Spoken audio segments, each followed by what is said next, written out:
Okay, the picture you're looking at on your screen is an example of beach erosion, which we're going to be talking about beach erosion and waves and tides and how that shapes the earth.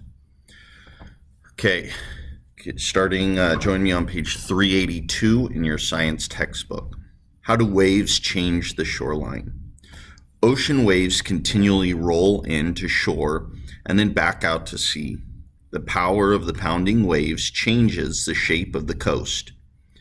Beach erosion is the process by which waves pick up sand particles and move them along the shore.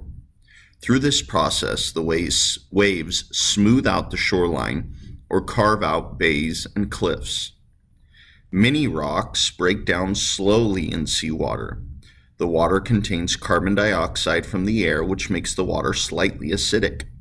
The carbon dioxide helps dissolve the salt in the rocks. The particles that do not dissolve are carried away by the waves. Okay, continuing on page 383. Shorelines. If the conditions are right, beach erosion can create marine terraces. A marine terrace is a flat step of rock formed in an exposed, windy area where the waves pound hard against the shore. Over time, the waves cut out or erode a steep cliff. They smooth the seafloor at the cliff's base and form a flat step. As the ocean level rises and falls over time, or as the land rises up, a series of marine terraces may be carved out. Marine terraces are common along the Pacific coast. In many places, sand, pebbles, and shells build up to form a beach. Beach drift, the pulling of sand particles sideways along a beach, may occur. As shown in the diagram on this page, waves tend to hit the shore at an angle. Breakers, waves that break into foam against the shore, wash back into the ocean at another angle. This creates a zigzag movement of sand down the beach. Beach drift can move sand and pebbles hundreds of meters every day. The movement of sediment along the shore depends on the currents, the size of the sand grains, and the pattern of breaking waves. The amount of sediment moved can be very large. Okay, turning to page 384. What is sand? Sand is created a few grains at a time, whittled away from rocks or other materials. On continents such as North America, most of the sand on ocean beaches comes from the land. Rivers carry eroded particles of rock long distances. When the river reaches the ocean, it deposits some of the sediment at the river's mouth. Beach drift and ocean currents carry the small particles into the ocean and along the coast. Without the sediment that erodes from land, most beaches would be nearly sandless. Most sand is weathered rock, made of the same material as the rock it comes from. The composition of beach sand can tell you its origin. On the beaches of continents such as North America, sand grains vary in color because they are formed from various types of rocks. This mix of colors makes the sand appear beige or brown.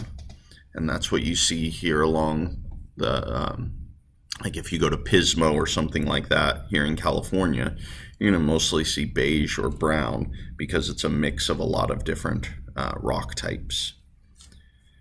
Okay, continuing in your text. If most of the sand on the beach is black or dark colored, it is probably from volcanic rock. Okay, pausing real quick, if you look up the picture on page 384, where it shows some black sand beaches in Hawaii, well, we know Hawaii was formed by volcanoes, so it makes sense that you would have more black sand beaches in Hawaii because they're going to be formed from volcanic rock, like obsidian, which is black. For this reason, volcanic islands often have black sand beaches. You can find black sand beaches in Hawaii. Some volcanic islands have green sand beaches, which get their color from olivine, a substance found in igneous rock. And remember, igneous rock are rocks formed from lava. On many tropical beaches, such as those in the Caribbean Sea, the sand is typically a fine, bright white. The sands of many tropical beaches, far from the rivers of the continents, do not contain many rock particles. Instead, the sand is formed from the remains of marine creatures, especially their shells and skeletons. Caribbean islands also have some pink beaches. These beaches have sand that comes from the remains of tiny red-shelled organisms called foraminifera. When this red sand mixes with white sand, the sand appears pink. Okay, continuing on page 385, sandbars.